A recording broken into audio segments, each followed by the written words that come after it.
I'm really excited that we hosting this event with Federico Cuatlacuatl. I've got it right? Yeah. Close. Close enough. Yeah, I did teach a year. I taught many years of Aztec history. So, and we'll talk about that at another point. But really wonderful to have you with us. I mean, there's been lots of conversation about your visit, lots of excitement about us hosting you in a space that has both engaged the object and object theater through our work with the Kwanda colleagues, but also tried to think about, as you heard today, what an aesthetic education might be and do for us in this city. So great to be drawing on your experience and your example to think again about what we're doing in this space. So welcome. We're extremely grateful that you've made this trip, this long journey. And we particularly also want to thank Jack Chen, Institute of the Humanities and Global Cultures, for facilitating this visit. I think you may have mentioned some of this work last year as we were kind of doing the famous Taj Mahal tour. And you said, I know exactly who it is we need to bring to Yatsi Balam. This session is co-hosted with Sightsmarker. We'd been to Sightsmarker today. We had two wonderful tours with two colleagues who are very close to the center. And so it's a nice way to round off that visit to Sightsmarker and the Slave Lodge earlier today. Federico visually delineates migration and displacement while smuggling acts of self-preservation, rematriation, and resistance. Through multimedia productions in video, sound installations, sculpture, and 3D animation, he constructs imaginaries of transborder Nahua futurisms. He smuggles indigenous Mexican traditions and culture to the United States. I really like this idea of an affirmation of the idea of smuggling, reclaiming his ancestral Nahua lineage, land, and language.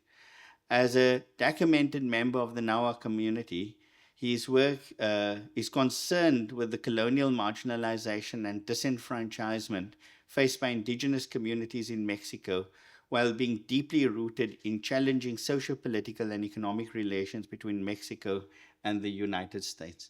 Nothing could be more fitting than addressing this question at Winter School this year, given that we've been slapped with another 30% tariff by that man in the stupid chair in that big office over the pond. And we're really grateful that we can think about how to undermine that tyranny that has now enveloped the world. So thank you. Welcome to Yatsiba Lab and to Cape Town. Thank you so much. It's an incredible pleasure to be here.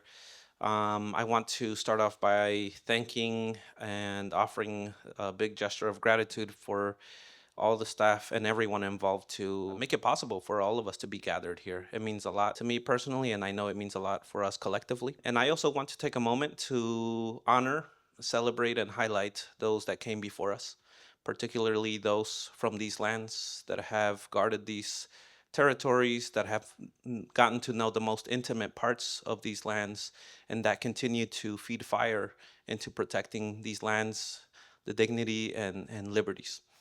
And with that, I also bring those that have came before me, my ancestors, who have also given so much love, strength, and fire for me to be here, for us to be here. And I think by acknowledging that fire is acknowledging that it continues to burn. It continues to burn amongst us and within us. And I think collectively it's something beautifully to recognize on how that allows us to build solidarity, build communality, and to come together and to enact all sorts of forms of resistance. Okay, I would like to start with a few images. These are video productions that I've been working on for the last almost 10 years. These video productions have taken place both in the US and in Mexico. I'll give more context from my personal background, but also my communities as a collective voice of how my work is really amplifying that experience or those real lived experiences. And what I would like to do with these images is give you some of the language, some of the lexicon, if you will, of the language that is framing a lot of these works, that is contextualizing the way I'm feeling or the way we're feeling as a migrant diaspora in the US. And I hope by showing you visually what's happening in the images and giving you some of the language, you can start to also empathize and understand and see and feel where the work is coming from and where it's pointing towards. I come in peace. I am an illegal alien from some other world, a permanent tourist, a cultural nomad, a smuggler who was smuggled, a smuggler of decolonization, a pilgrim of culture, a passenger of time and space, a navigator of uncertainty, stuck in the vortex and limbo of spatial and temporal tensions. I am a dysfunctional anthropological invader whose history has been invaded for more than 500 years. I am a self-declared dysfunctional archaeologist, digging out and repairing my own history. How dare you write my own history? How dare you claim those lands? How dare you discover me? I come in peace, which should not be mistaken for I give up.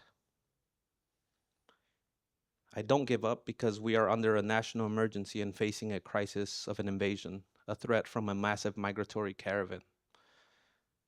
I am forever a pilgrim on the pilgrimage of decolonizing, resisting, and fighting, because not only are we facing a national emergency, it is a transnational and continental crisis of an invasion that has lasted more than 500 years. We are constructing prefigurative acts and imaginaries for alternative worlds, for other possibilities, for constructing other possible futures. Inherently, this becomes acts and imaginaries of resistance and self-preservation against the constant threat of homogenization and erasure.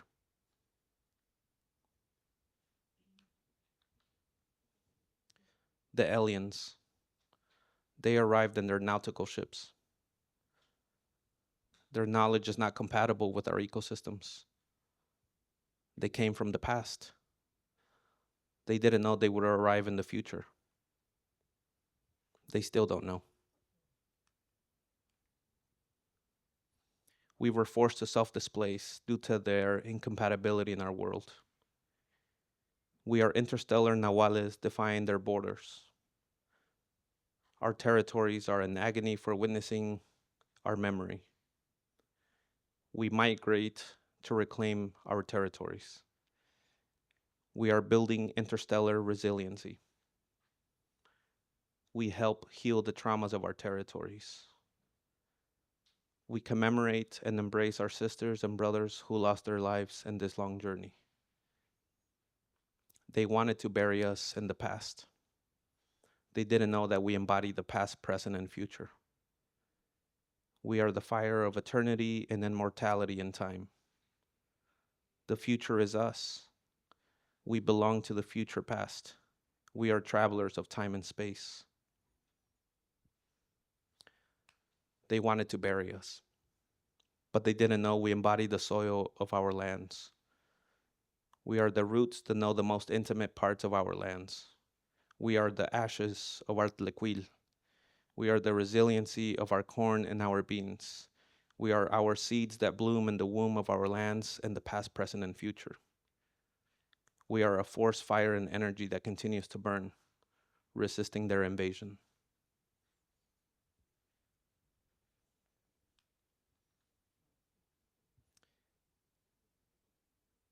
In the past, present, and future, we are Indios Patarrajada defeating every fragment of their invasion.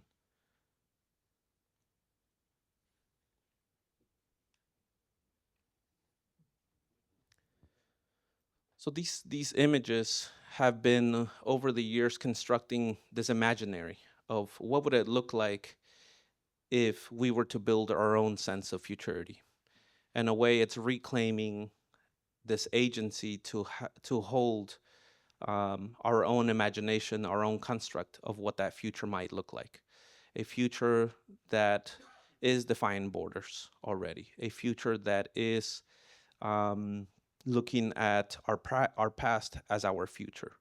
As you notice from the language, there is a lot of um, there is a lot of interest in talking about temporality in a non-Western perspective, right? And how all of a sudden there's a collision of the past, present, and future becoming one. A lot of these works have now become sculptural presentations like this wearable here. And a lot of the works, of course, are referencing traditions and history and those origins back in our hometown. And I will give more context about that background here in a little bit. One of the first references that was informing these wearables and these figures is this carnival that we celebrate in the spring in Mexico. And I was really inspired because back in 2014, the diaspora started bringing the carnival into the States in a way like smuggling this tradition, this practice, this knowledge, but also the materials. There are certain materials that you're not supposed to bring across borders, right? And I love this attitude of if we can't go home, can we bring home with us? And what does that look like to reconstruct that home? And in a way, inevitably, that becomes these gestures of reclaiming space and time. So this carnival is also really important because just like a lot of hundreds of carnivals in Latin America, if you open them up, it's almost like a textbook of history, of anthropology, of cosmology. And I love looking at these carnivals because sometimes they hold more truths than the history written by the colonizer. And this carnival itself enacts or reenacts several historical moments in the region, including the battles against the French invasion in central Mexico and how indigenous communities were a big part of that. But also through carnivals, indigenous communities have been able to preserve a lot of tradition, knowledge, and histories.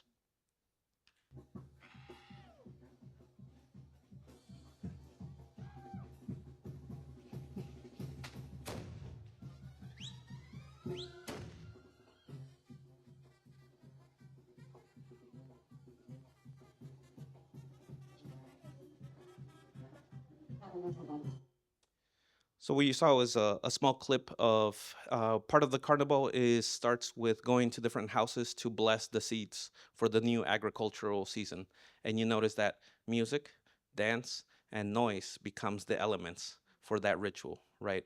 It's a way to acknowledge that we're entering a new agricultural season and that by blessing or acknowledging the sacredness of that seed, it'll determine the next agricultural season for us. The other parts that this carnival holds is the first indigenous Catholic wedding in the region.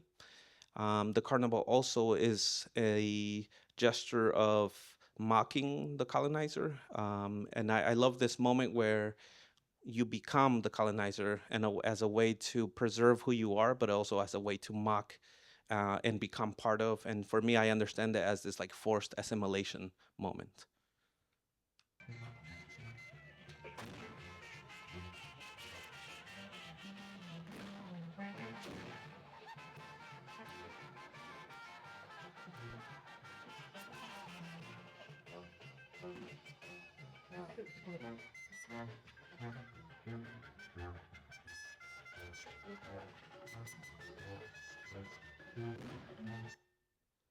So that's in Mexico, clips from my hometown.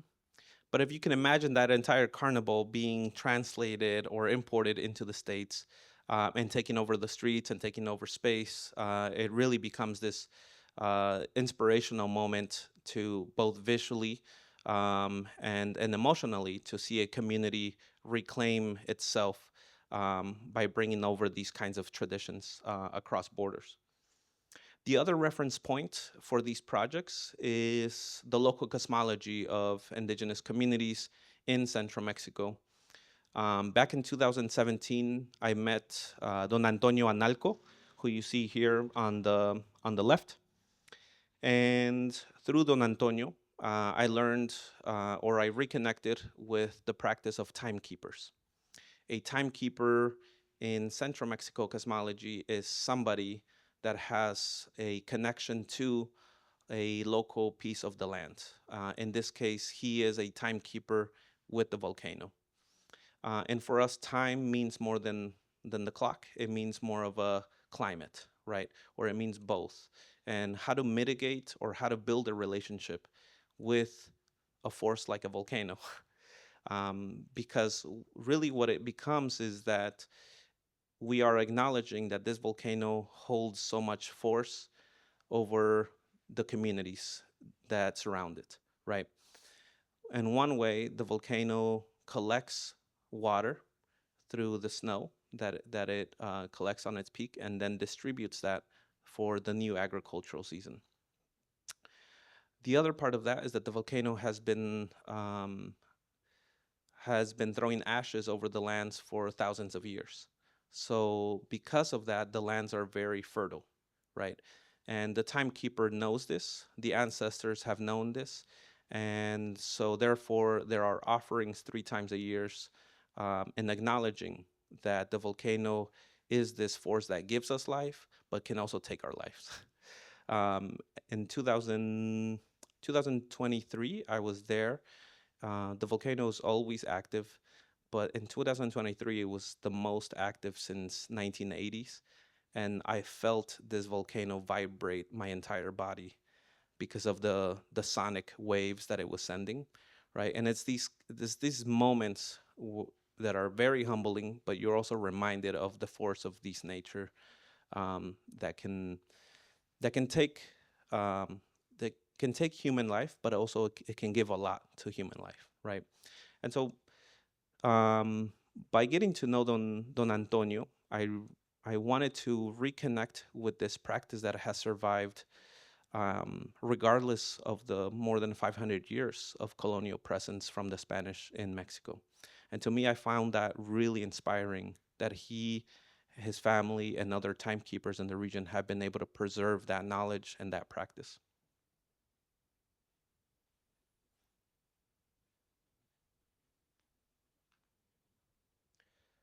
This is a short clip of one of the first videos that I was able to produce back in my hometown. There were timekeepers in my home community. That knowledge, unfortunately, has gone extinct only 2 generations ago. So this is something that I'm heavily interested in reclaiming and researching and bringing back through these experimental videos where the figures are enacting this reclamation of the space.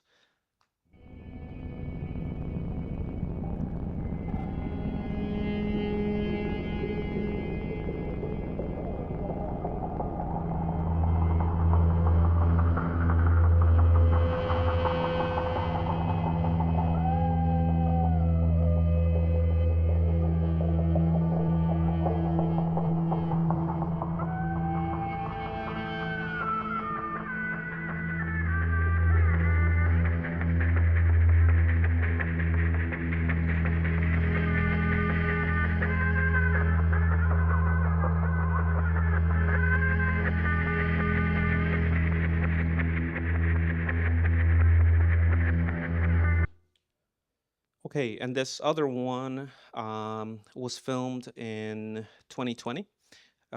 This was on the US side, and it was actually about 30 miles away from the US-Mexico border on the white sand dunes of New Mexico. I'll show you a brief clip, and then we'll watch the entirety of this film at the end of my presentation.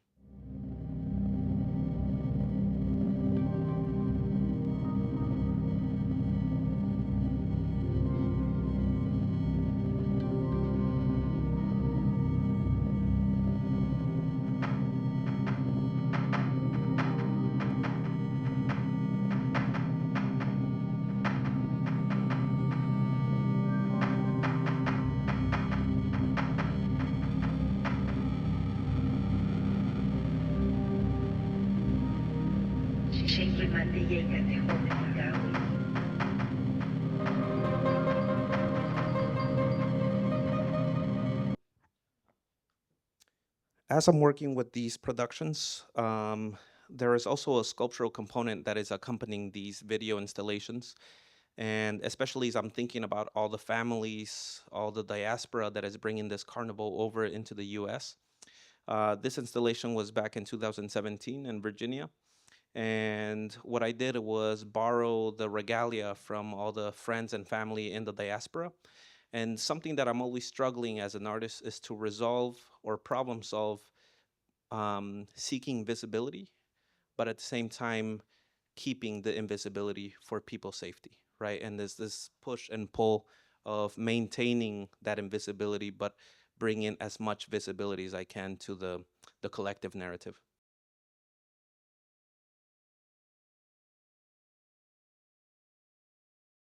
This most recent production you will see as a single channel, but this is a 3-channel installation, meaning that there are 3 screens installed playing at the same time. This was the first time I was able to spend time up at the volcano last year for about a week. And really it was this gesture of honoring that space and reconnecting with the practice of timekeepers. Um, and also what I'll talk about later in the slides is a project around kites. You will see a kite as part of this video production.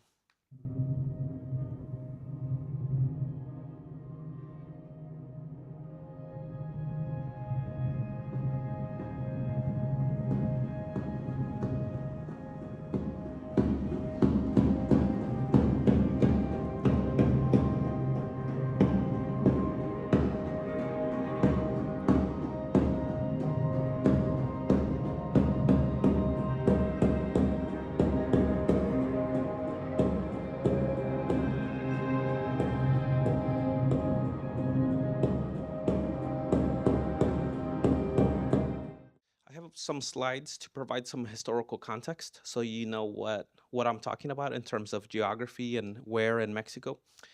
Um, in 1492, Columbus accidentally arrives in what is now called the Americas without a passport, without a permit of entrance, without a visa, without being paroled. In 1517, Francisco Hernandez de Cordoba makes first contact on the east coast of Mexico, Yucatan, which you can see here on the far right. And what you're seeing here is this route through which the Spanish first arrive, and then they make their way in through what is now central Mexico. And what I wanted to point out here is that you see that they first arrive into Tlaxcala and Cholula. Cholula, at that moment, being one of the most important religious centers in Mesoamerica. They would arrive there first before heading into what is now Mexico City, the Aztec Empire.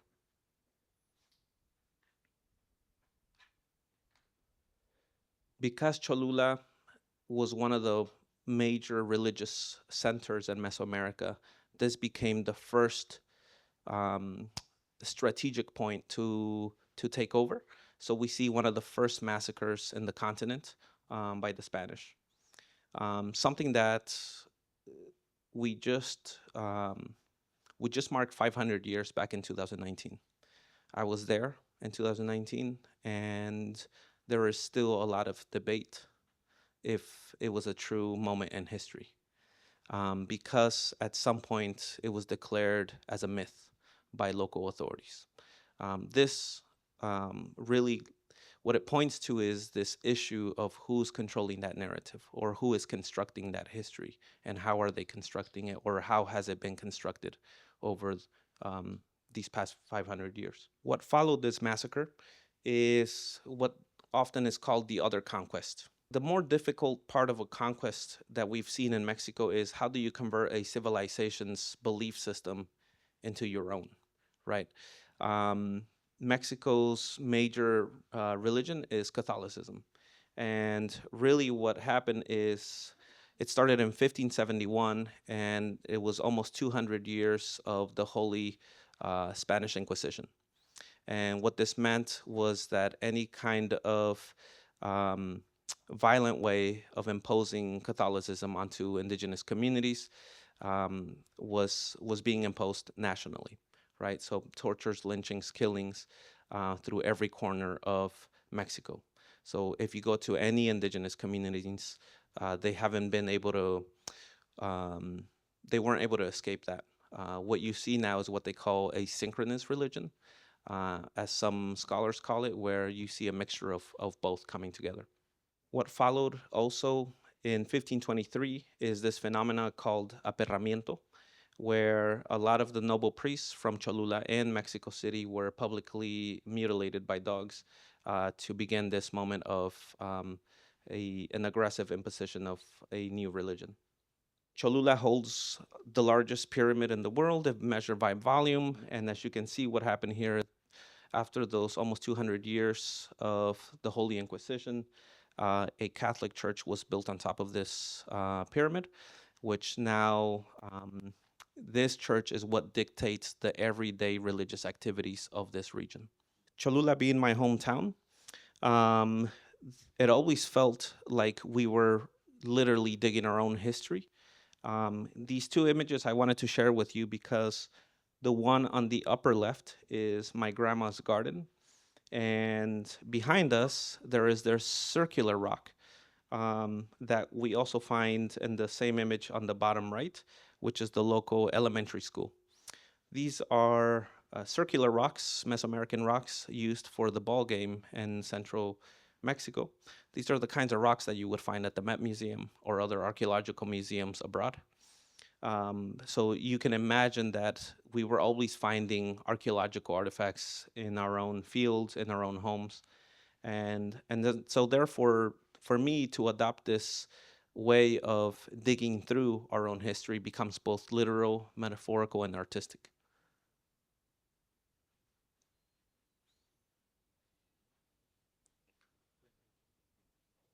In 1994, we see one of the biggest indigenous uprisings in Latin America. The indigenous communities had been pushed into oblivion in the southernmost part of Mexico. And we see this uprising on January 1st of 1994, the same date that NAFTA was passed. NAFTA being the North American Free Trade Agreement between Mexico, the US, and Canada. The reason they decided to launch their uprising on the same day is because they were also launching a war against a global free open market that was further marginalizing these vulnerable indigenous communities. How can a rural indigenous community compete with Walmart or McDonald's, right? And so because these communities had been so marginalized, they had no running water, no electricity, no education system. And for them, this became the moment to launch their voice and their movement.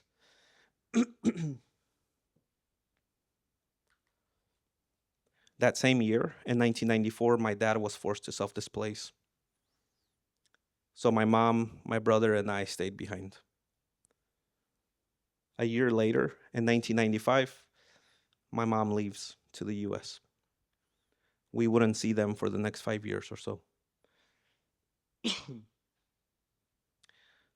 This story is, of course, not the only one. There's hundreds, if not thousands, where parents are forced to leave their children behind for the love of their children, right? And for me, that became one of the most difficult emotions and experiences to embrace as a gesture of love.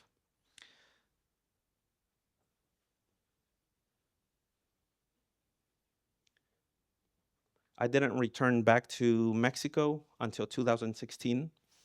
Since 2016, I've been reconnecting with the land, the traditions, the knowledge, the transborderness, and what does that look like if we embody that, if we embrace that, if we reclaim that as a form of agency, as a form of defying borders. And so what I've been doing is developing these new works. What you're seeing here is a sculpture that was premiered in Mexico City last year.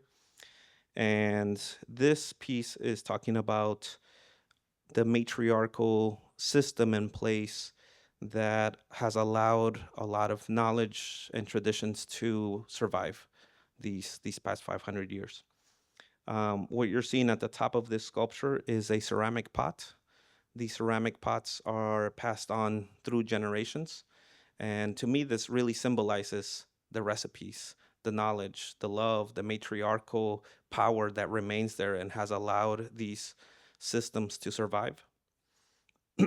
And also, what you're seeing is a turkey. Turkeys in Mexico are domesticated. They have been domesticated for hundreds of years. You will never see a flying turkey in Mexico. And the opposite is happens in the U.S. You see them flying, right? You hunt them. You never. It's rare to see a domesticated turkey.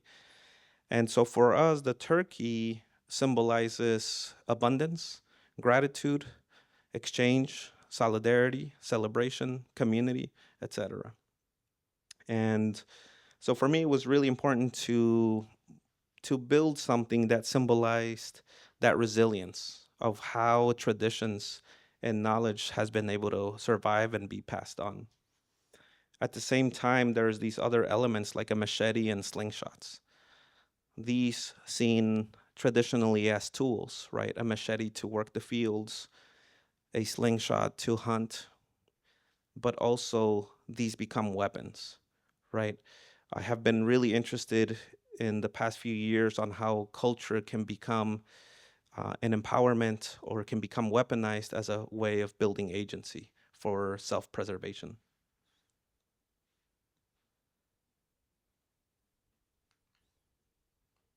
Just this past year, the US imposed um, genetically formed corn to be imported into Mexico, corn that is not for human consumption.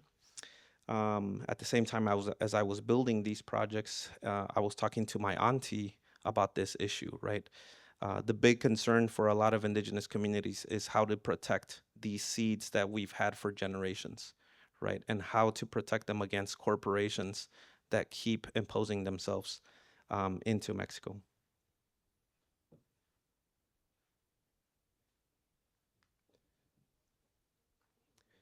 As I'm thinking about this transborderness and how we preserve and maintain who we are across borders, there continues to be these sculptures and manifestations and celebrating who we are and highlighting who we are as an identity, as a collective of narratives. And this sculpture is highlighting we have one of the oldest recipes of cacao drink in Central Mexico, and we celebrate this every year in the spring as well. And to me, it also becomes important on how this has been possible through generations, through the matriarchal systems, um, but also to enact a collective generational memory becomes this spirit of this work.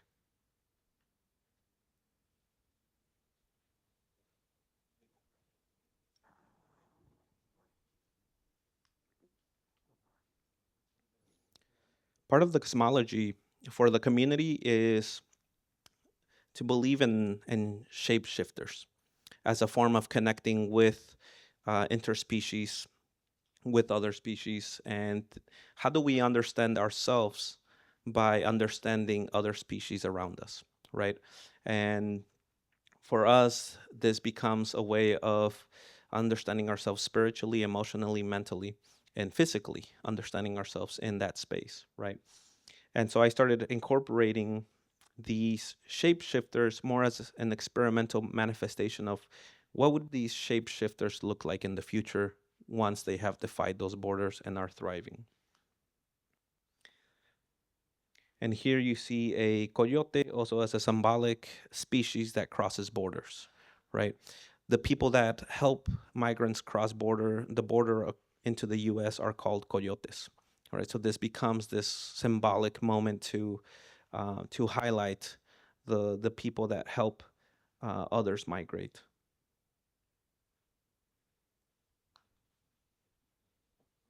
Here's another futuristic transborder shapeshifter. And these are also being used in the video productions, which in this case you see are installed more as sculptural installations.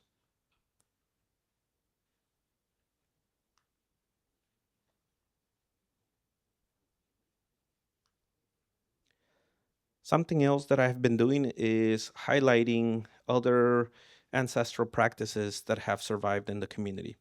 The community is always surrounded by flowers and flower arranging and using the color, the textures, the scent for different rituals, for different festivities.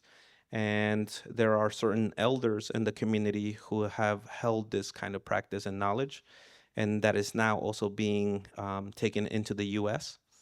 And so this kind of work becomes more of an abstract portrait, if you will, of these elders who have preserved these kinds of practices and then are passing it on to new generations across both US and Mexico.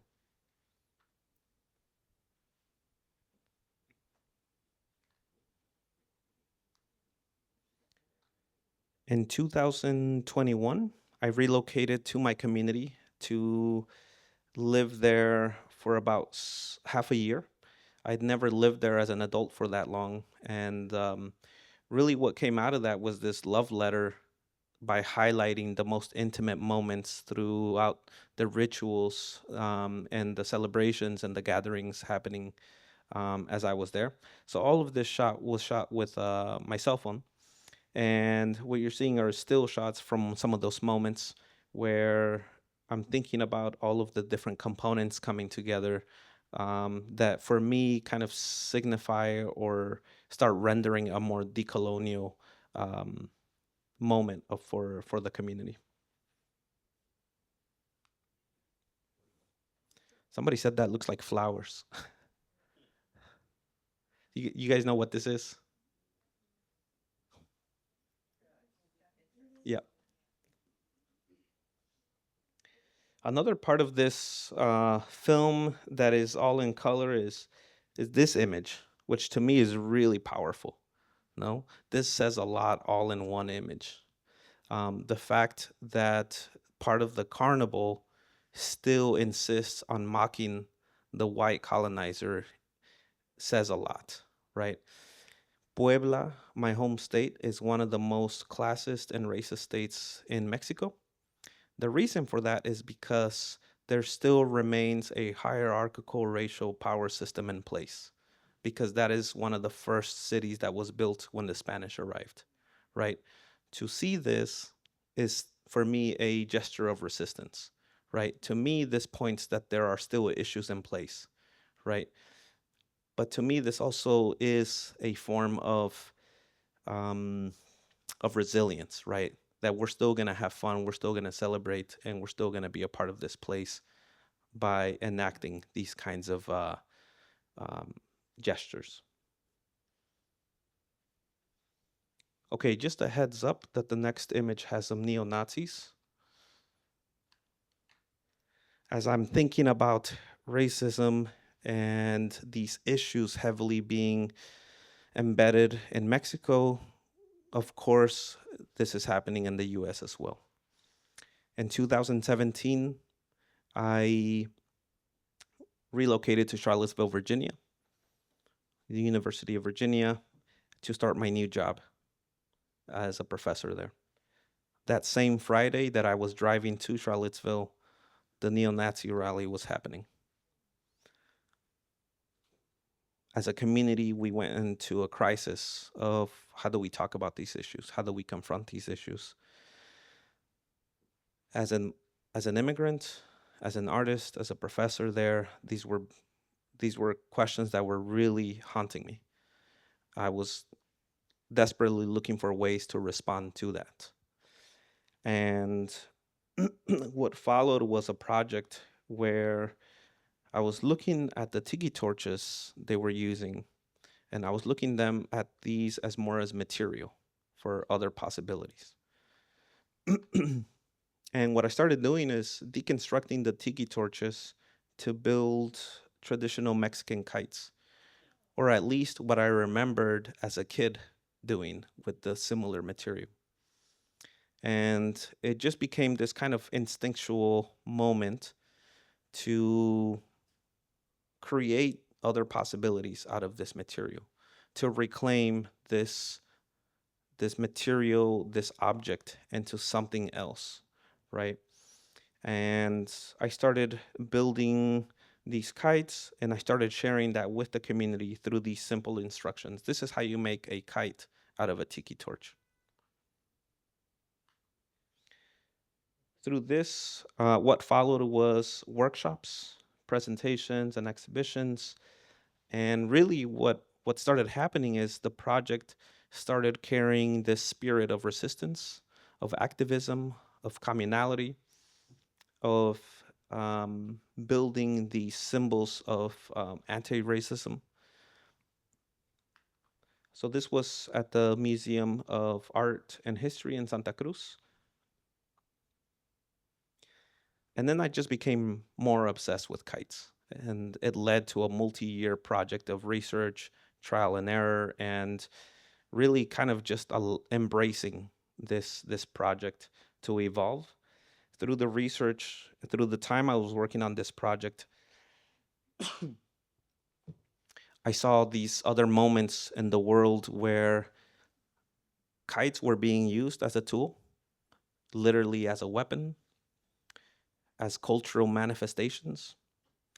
And of course, you might remember this moment where Gaza protesters were using them as weapons, right? And I was already really curious about how does culture become weaponized to be able to fight back. I wasn't thinking literally, but I was thinking emotionally, artistically, and as a community. How do we enact that, right? So I saw these other moments, like in Guatemala, with these 40 feet high kites that they were building as a way to remember their ancestors, those who have passed on. At the same time, these communities on the west coast of Mexico are utilizing kites as a survival tool to fish, to adapt to the land.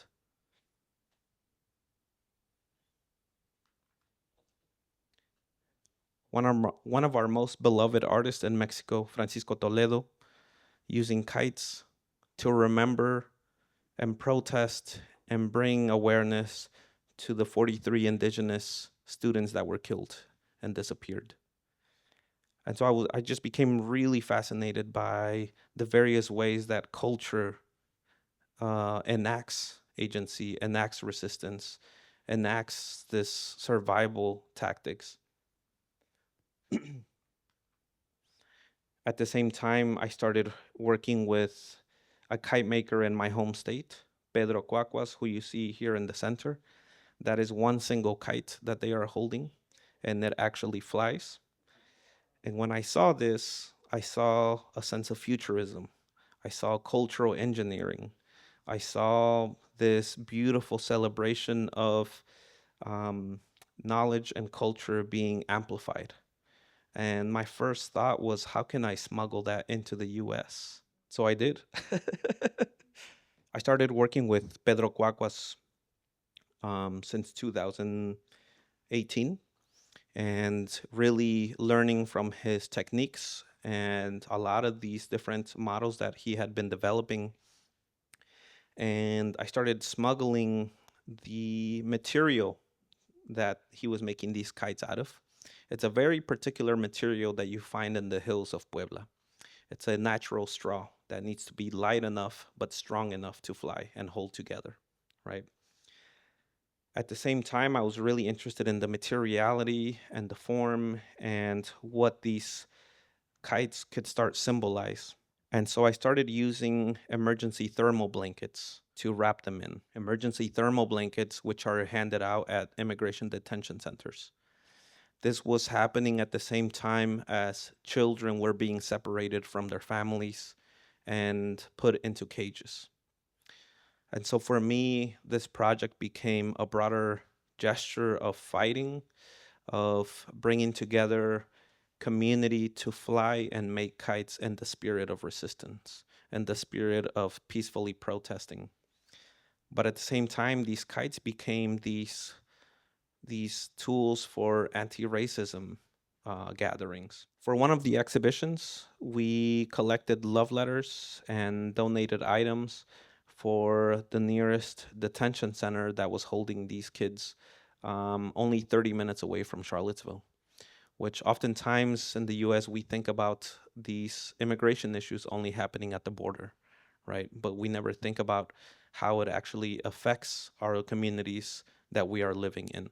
These are just more models that I've continued to work with Pedro Cuacuas on developing and experimenting with other materials. And the most recent iterations was an exhibition in Sao Paulo, Brazil, that I was invited to in 2024. And it was the first attempt by curators to globally bring together a discourse on indigeneity, by really acknowledging that indigeneity is so complex and so and it's so difficult to speak of it as a monolith, right? But it's celebrated more as how diverse it can be. This exhibition then traveled to Bergen, Norway, which is what you're seeing here, an installation of that kite. And these kites have become more of a flag as I see them, a flag for anti-racist activism. And these kites, for me, also become this way of bringing together intergenerational spirit for resistance. The last thing that we're going to do is play a short film, a 10-minute film, and then we can jump into the conversation mode, yeah?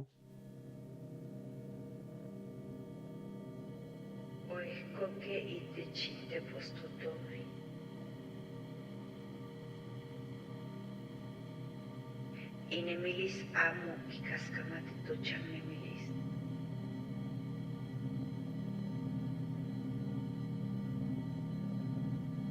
Iksan kawel nemilla, neika wakiske. Amo kimatiyani kehkoyaka okupanos kawil. Amo kimati. Kwakuehkoke, okwawikake miyekmo motilisle, nemankokolisle.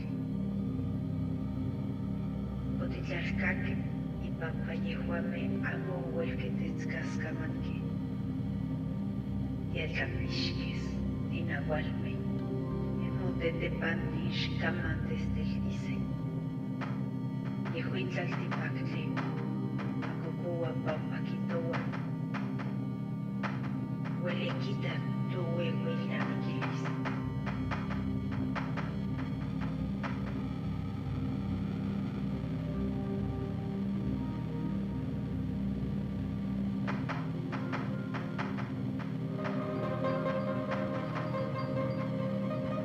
Yerkino, te abre con él.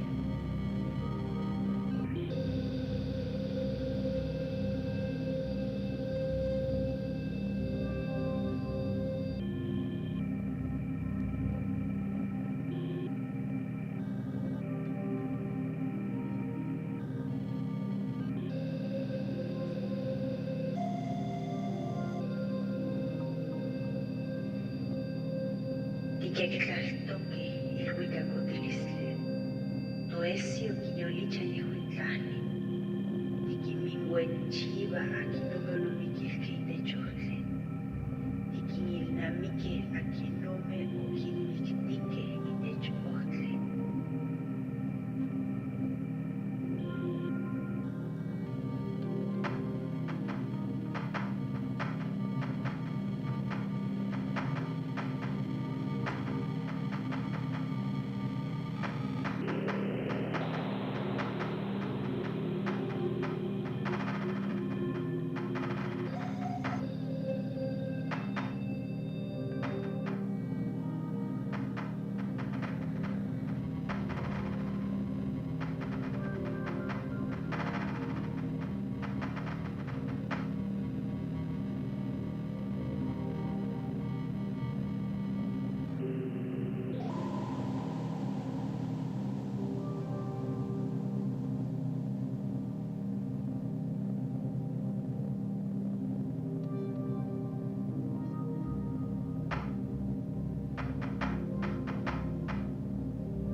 Tlacpac, Tlatzintla, Illehualcan, Nepantla, Nepantla, Tlacpac, Illehualcan, Tlatzintla, Tlatzintla, Tlacpac, Illehualcan, Nepantla, Nepantla, Tlacpac, Illehualcan, Tlatzintla, Ustica Hacatzintli, Chipapac Hacatzintli, Capustic Hacatzintli, Tlacochal, Nepantla Tinemi, Illehualcan Tinemi, Tlacpac Tinemi, Tlacochal Tinemi, Tribevenzi, Costich Hacatzintli, Chipahuac Hacatzintli, en Moyehualcan Tinemi, Costich Hacatzintli, Xcelile Tribevenzi, Himpoc Tribevenzi, Costich Hacatzintli, Nepantla, Nepantla Tlanesi,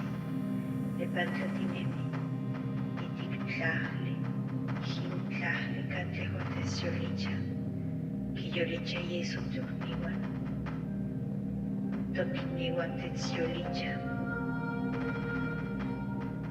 Tumikikniwan, Ichnotzitzindi, Diihiotenicaica.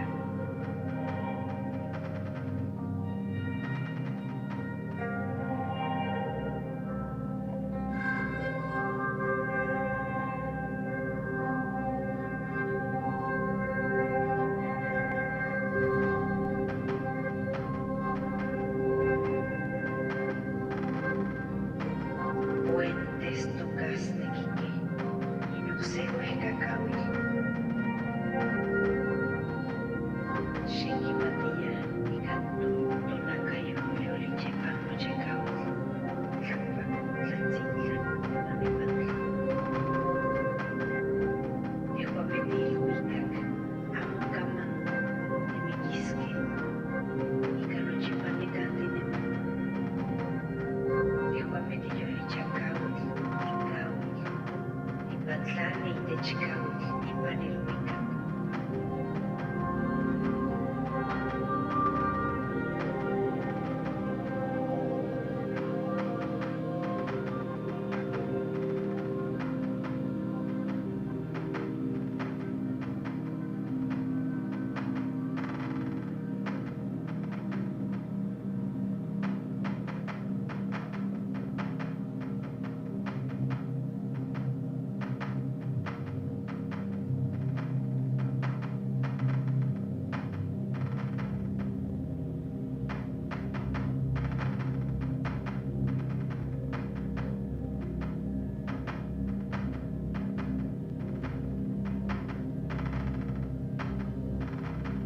Nepantla, Nepantla titueica tzotzilia, Nepantla yumicac, Nepantla tlahli, Nepantla caut.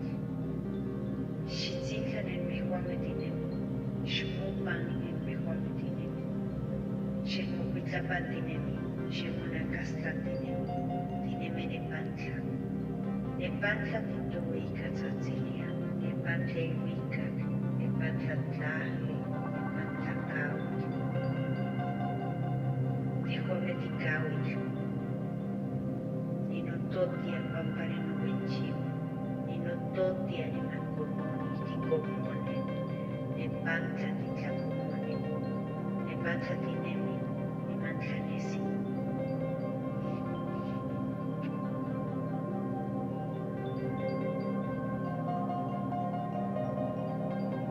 Enquinequilla testlaltocasia, Yeshenquimatilla, Ecasano tapetitotlan. Tehuametinilhuayapa, Maniquinixmate, Conchetotlan.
Tlac, Tlaxcaltlacatluchcan,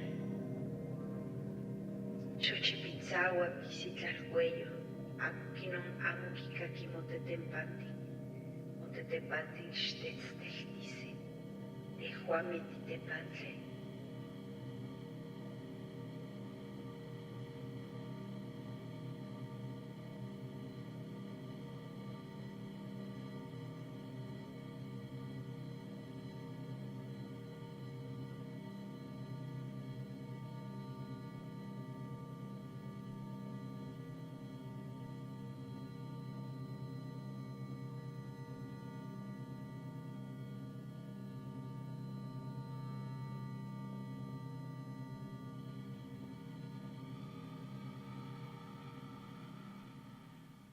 Wow, thank you very, very much for that exceptionally powerful presentation and for this video showing. I mean, I have a string of questions that immediately came to mind, but I'm going to ask audience to pose questions, and then if I have some opportunity, I'll squeeze in one or two. Thank you very much for this thought-provoking presentation. I'm not sure whether this is a question or thought, but it's around the term smuggling and how the way I engaged with your presentation, there's a problematization of what the word smuggling means and those who enact, those who enacted. So when we think of smuggling, we think of it as a deviant act, it is a crime. And then when we think of crime, we think of the law and justice, what is just and what is unjust, and law as a codification of what is morally right. Therefore, like as I was going through this process of looking at this presentation, there's this idea of reclaiming morality, reclaiming what is right, what is not right, and problematizing the binary that is found between just and unjust. Do you believe, as I do, or as I believe, that the work that you're doing actually does that? It moralizes the act of smuggling and those who enacted, and in turn allows for people who have been severed from their dignity, severed from their humanity, to actually reclaim that and declare it freely. Thanks, Federico, for this really incredible kind of reflection that is resonating with me specifically from Cape Town, which is a place where any kind of mark of the indigenous has been erased, and where it is visible, it's been taken up in very particular kind of politicized forms. And caught up in the discourse of race. But I really just have a small question, which is about, at the end of your video, you've got, it says a production, and then above it, you've got a little bit of an image. And I noticed that same image in the description of the massacre in Cholula, I think it was the name of the place. And I just want you to speak about why you use that at the end, and what that myth signifies for you. I thought that was really interesting. Yeah, regarding the first question, this has been something very difficult personally, and I think as a community to embrace who we are, right? I was smuggled as a child, which now I can say, but it took me so long to be able to say that openly, but more than that, to embrace that, to embrace who I am as a form of agency, right? But also, as I was mentioning earlier, is recognizing that those moms and dads abandoning their children in the name of love, to me also becomes a sense of reclaiming that moment and who we are and what we had to do, right? And so for me, yeah, absolutely, like smuggling becomes more than binary. It becomes this really complex emotional, mental, and physical journey that automatically for us, it becomes a survival instinct, right? And really what I realized over the years is that because I was smuggled, inevitably I'm also smuggling everything that comes with me, right? And that is our traditions, our music, our food, And I grew up with underground package delivery, which is people traveling back and forth across the border to be able to deliver food, electronics, clothes, etc. Right? And for me, that becomes this really powerful moment in defying that border. Right? To me, smuggling becomes this broader gesture against imperialistic practices that continue to impose and be a part of those forced self-displacements, right? For me, it's necessary to smuggle in order to preserve who we are, in order to preserve our dignity, but in order to highlight what we've had to do and continue to endure, in order to be ourselves and to be our community. So yeah, thanks for that question. Um, and of course, I'm thinking about that through the matriarchal system, right? I'm thinking about all the moms and what they've had to go through and what they continue to go through, right? That to me is strength. That to me is fire. And that to me, above everything, is love, right? And that's something that just continues to feed, I think, the work and who we are as a community. Aiden, back to your question. So this emblem that you see is actually my community's emblem. My community's name is Cuapan, which means water serpents. The snake itself is very symbolic in central Mexico. In Cholula, particularly, um, we are the religious center for Quetzalcoatl, the feathered serpent. If you've heard of that in Central Mexico, so we were home to that deity in Mexico, and so for me, it's become really important to reclaim and highlight these moments, both visually and artistically, and yeah, and I think for me, the town's emblem becomes this kind of like really proud moment, to highlight who we are, because really what I'm thinking about is incoming generations. I would like for them to see themselves in the work that I'm producing, because I never had that as a child. Wow, now there, Quetzalcoatl, that's a name that that our first year students had had dealt with. I wonder if you could say something about kites and the kind of aesthetic form. We have a fascination with the puppet moving across borders at the moment. So I was curious about why the kite and what the kite does in relation to borders, but also its form, where that comes from. I suddenly wondered what's the history of the kite? Yeah, kites in Mexico, they're called papalotes or papalotl, which means butterfly. And it also has this beautiful connection to the butterfly that migrates across Canada, US, and Mexico, right? And it inevitably becomes this beautiful symbol for crossing borders or defying those borders, right?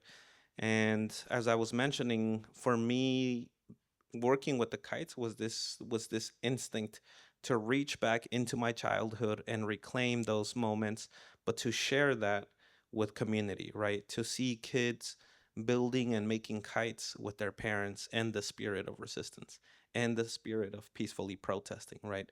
And I think one of the best things that we know how to do, or we should know how to do, is relive our childhood, right? And that to me is kind of the spirit that also carries across this project, because as you notice, like, there's a global culture for kite making, right? Every culture has um, a different emotional attachment, or cultural attachment to kite making, whether it's a tool, a weapon, a survival tool, or something that is more deeply culturally embedded into festivities. Thank you. In a similar vein to the kite, I wondered if you could say a little bit more about the carnival. There's again a resonance with, and I really enjoyed the journey you took us on, in terms of the relationship that the carnivalesque has to the basic cycles of time that you spoke about, the seasons. Um, what happens when that carnival gets transposed or gets migrated or smuggled into the US? Does something change? Can you talk a little bit about how that memory, what are the dynamics of that remembrance? I guess I wanted to ask you two things. The first was a kind of a curiosity if you could remember the day or remember more about the day that this volcano erupted. And yeah, if you don't mind sharing that. And which kind of leads me to this larger question around opacity that you had alluded to, which is also you had shared was something that you are insisting on or negotiating. And so I wanted you to speak a little bit more about what withholding means in your practice. And I was also struck by that because light, luminosity, shine is also such a integral part of your sculptures. So if you could talk a little bit more about the role of that also in these assemblages that you're making. Thank you. Thank you so much for a wonderful presentation. Um, as you started introducing, or before you got into the presentation, I really loved how you acknowledged your ancestors and how you acknowledged people who came before you. And the I, and I had this question that I want to ask you.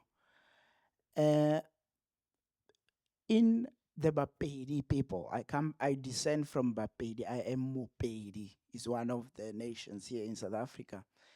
And we have what we call totems. And my totem is a lion. And you spoke of a water serpent in your logo, and that it's from your community.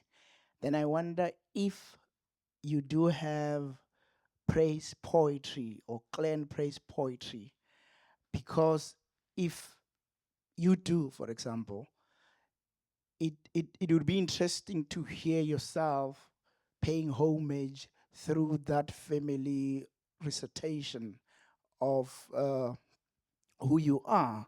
And it's something that I do most of the time when I get to speak. So as we sort of introduce ourselves to the audience the same way, except that I do it in Sepedi, where I recite the poem. And I find that to be very spiritual, in a sense that it sets the tone and it sort of acknowledges and invites the spirit of those people who are past, or the ancestors. So I really, really also enjoyed how you shared the process of your work, and that you have this collaborative spirit, and you do acknowledge things that you expropriated or borrowed from the other creatives, like the guy who did the kite. And yeah, I just want to know if you have, like we do in oral tradition, the family praise poetry, because I think it would be very powerful to use it as you introduce yourself. And yeah, that would be my comment. Thank you. Really, what's been happening is I've been listening so much to the elders, to my grandparents, because they are the last generation to speak our native language. And I've been, in a way, like trying to piece together that kind of world, that spirit, because I don't speak that language, but to me it offers so much as an artist, but and as a human, to be able to reconnect with the cosmology, the land, and the community. And really, what I've been doing is kind of constructing these moments from what I hear from the elders, right? And that's a lot of what you're hearing in the language that I was sharing with you in the video that you saw at the end. And I've been using a lot of this to channel how I introduce myself or how I'm framing the work, but also how I'm understanding myself and the community, right? And it's something that I've been just kind of being more intentional about it. You know, I really want to channel us as opposed to me, right? And us, I'm really talking about an intergenerational force, an intergenerational energy, right? And to me, that becomes way more important than just trying to voice the individual, right? And so thank you for that question. I think for, just as I showed you how the history is so fragmented and blurry and um, in the process of being reconstructed is the same as our pursuit as a community is trying to reconstruct who we are both in Mexico but also across the border, right? Things become more fragmented and complex once you cross that border and try to build a new notion of home and identity. And how do you preserve that on to pass it on to new generations?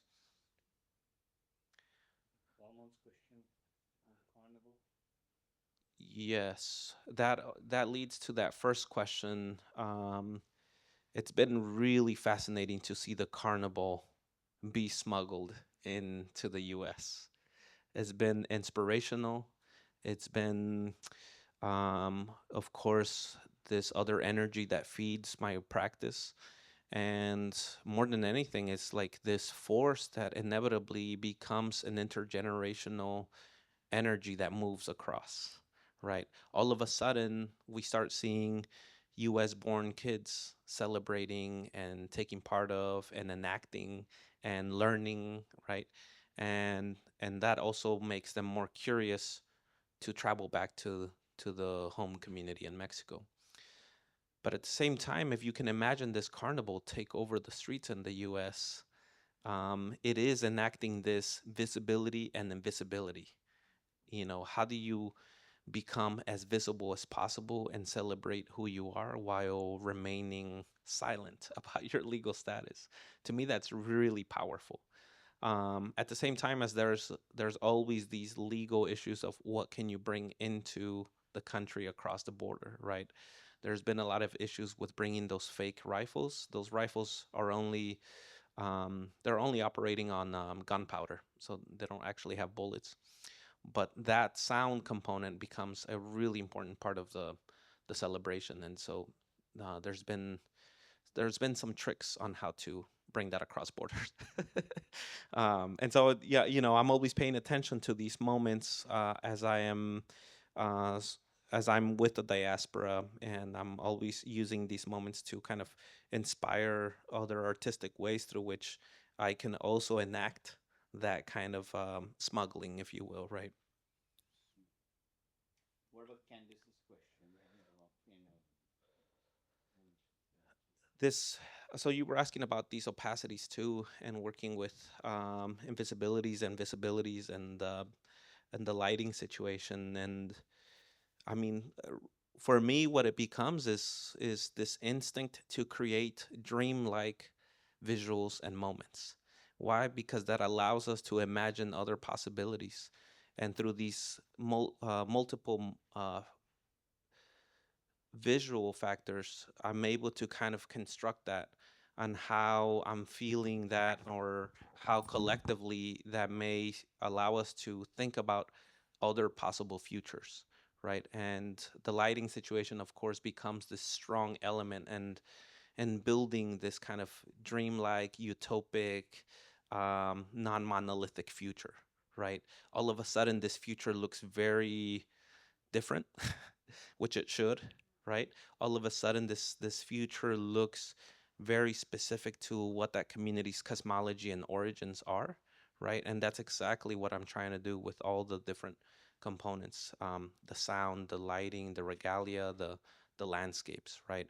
Um, to reclaim a sense of future becomes really powerful, right? Because there's a lot of marginalized communities that have never had that privilege to imagine their own futures beyond an imposed future.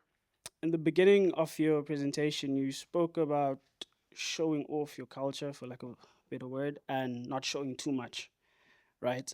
And I always wonder when it comes to people who do the kind of work you do, which is preserving our cultures, right? And how that goes about not showing too much.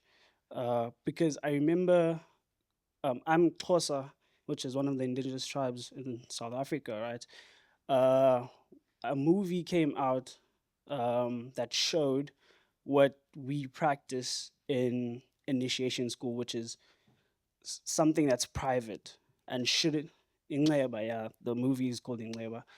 And I always wondered how naive or ignorant, rather, the people who produced the movie could be to the point where they put out the movie, and because it's quite obvious that Xhosa people would not like seeing that on television. So how do you mediate that? Um, the relationship between showing off and not showing too much, since you didn't grow up in Mexico and only went back in 2016. So yeah. I mean, one of the things that really I loved about what you're doing was the way you talked, of the volcano, right? And a combination of fear and care, right? That is to say, there is on the one hand fear, and there is on the other hand care. So fear is not a securitized fear, so to speak, or that fear is not securitized in the same way as it normally would be, right? And so, and obviously that makes it very different from, say, the fear that drives dams or the straightening out of rivers. That is so much a part of our modernity, right? So in some senses, you're, making yourself invulnerable. Now, at the same time, there was also that moment of another fear, anger, right? When you talked of the invaders, right? Because you have this vulnerable fear, does that in any way influence the fear and the anger that you might experience or that you might, respond to with in this latter case, right? Would that in some senses change?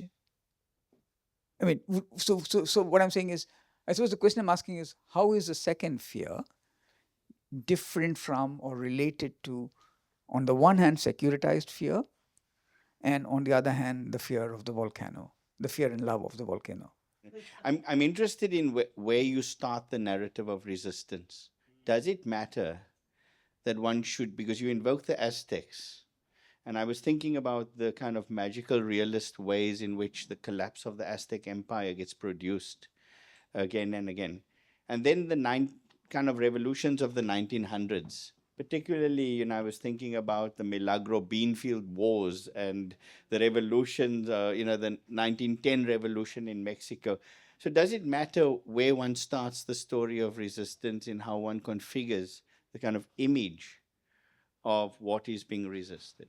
So this obviously is what you're endeavoring in is, to me, comes across as deep ancestral and spiritual work. And so I just really out of curiosity would like to know, when you're engaging in the process of making this art, are your ancestors visiting you? Are you hearing them speak to you, whether that's in the dream or in nature?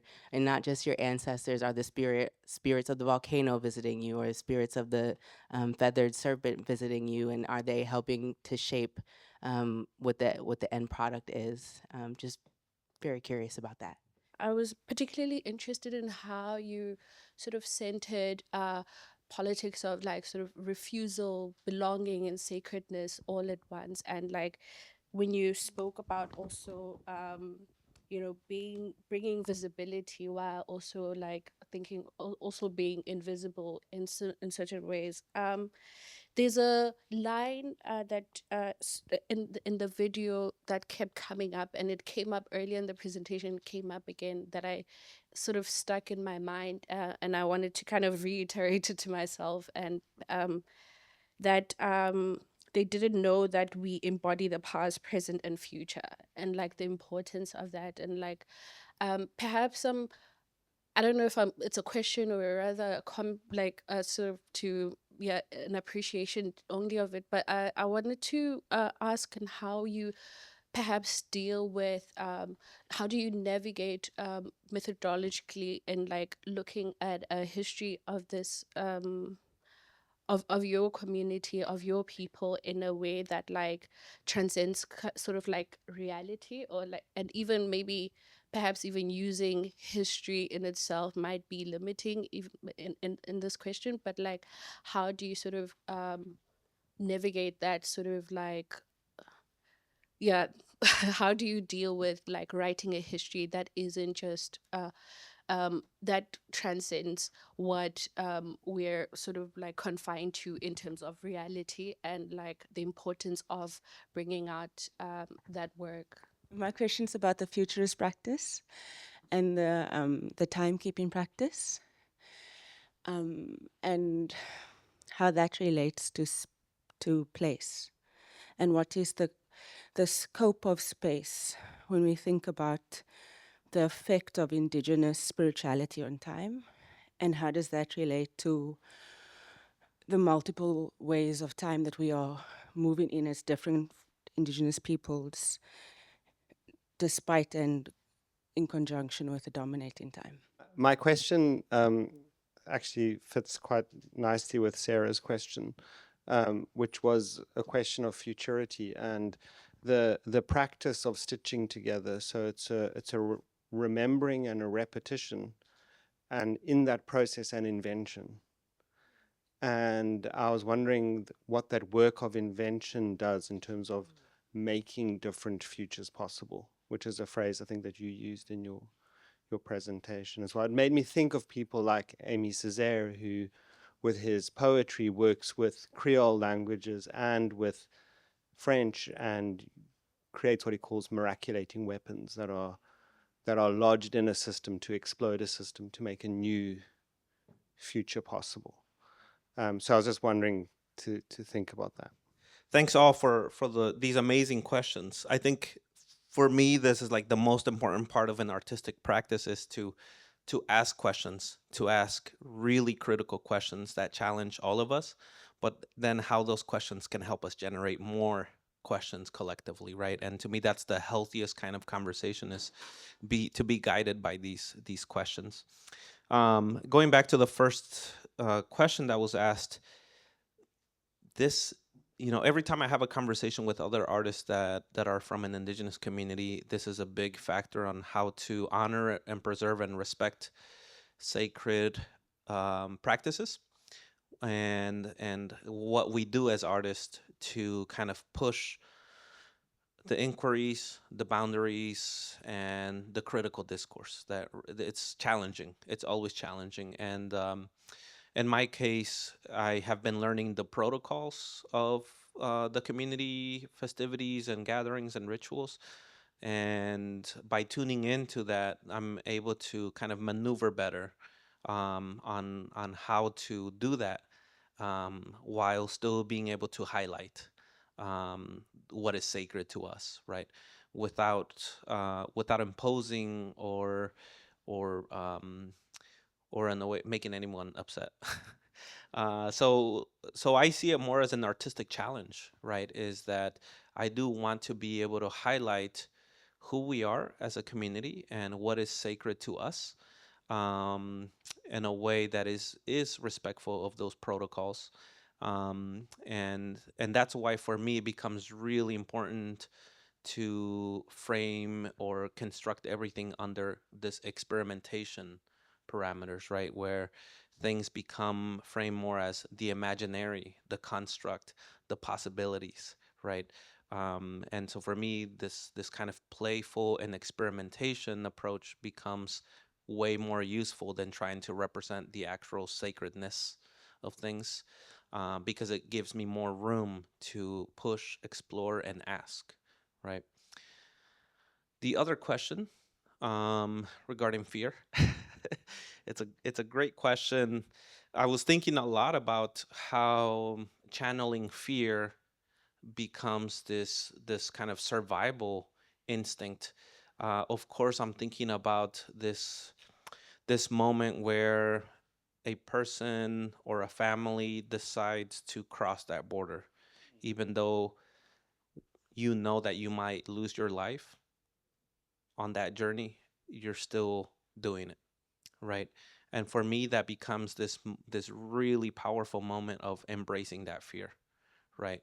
A fear that in a way kind of becomes more of an energy, and it becomes more of um, channeling this energy of love, right? Because it kind of roots back to that, right? We do things out of love, especially in the most desperate and the most vulnerable moments, right? And I feel like, that's how I've chosen to kind of embrace that, and that's how I've also chosen to channel that even into my practice, right? Oh, I don't know if I've mentioned this, but the timekeepers, the way that they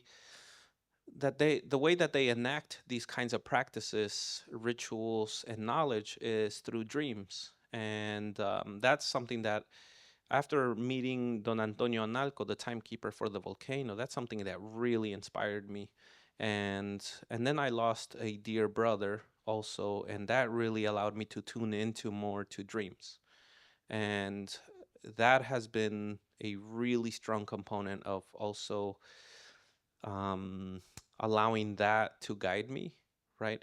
And also not knowing exactly what that really means. And I love that because it falls outside of academia, it falls outside of science, it falls outside of logic, but it falls right into the feelings and real lived experiences and emotions, right? And to me, this kind of these dualities are as important. I always refer back to Eduardo Galeano's phrase of being he's always pursuing to be a sentipensante, somebody that thinks and feels at the same time, right? Because in Latin America, that was separated um, by academic institutions. Are you happy with the? If you're not happy, then we can revisit. What about where one? Does it matter where one starts the story of resistance? Sorry, I'm yeah. Yeah, I mean, you've seen like a lot of the work that I was contextualizing is kind of tied to a tangible, real lived experience, and to me, it starts there. Right? Is that automatically gives every single one of us a form of agency, right? And by embracing and reclaiming those real lived experiences, those become this inevitable moments of resistance, right? By embracing who we are as a community, I'm able to find a root moment where a lot of that energy gathered to mobilize, to migrate, to reclaim, to defy those borders, right? To me, it starts there, and of course, like thinking about the further historical context that led to those forced displacements in order to better understand why there's so much resistance, right? Or how and why that resistance forms, right? Um, and that's something that I've been constantly pursuing, is like understanding that, right? Because that's often the question, is like, why were the people forced to self-displace, right? Why does it become inherently an act of resistance? Thank you very much. So it's been a long day. I think it's appropriate that we draw this to a close, not because for want of a longer discussion that we want to have with you, but thank you very, very much for a wonderful presentation and for entertaining so many difficult questions. We really appreciate it. Thank you very much. Thank you all so much.